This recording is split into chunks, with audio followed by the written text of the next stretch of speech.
Okay, so ang cellphone natin ngayon mga guys ay Huawei na, ang model ay Huawei Kone-U29. So ang problema ng cellphone na ito mga guys ay hindi siya mag-power o hindi siya mag-andar dahil nga shorted or full shorted siya, grounded siya, kaya hindi siya mag-andar.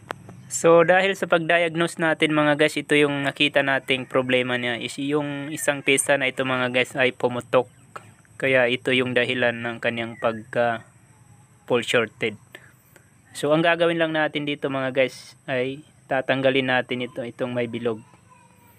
So after nating matanggal ito mga guys, ito na siya, wala na yung pisa na pumutok dahil natanggal na natin siya mga guys. So pag natanggal natin yan mga guys, hindi na muna natin papalitan.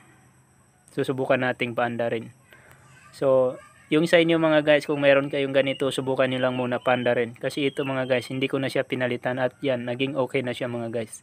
So maraming salamat sa panonood mga guys. Sana nagkaroon kayo ng idea sa video natin na ito.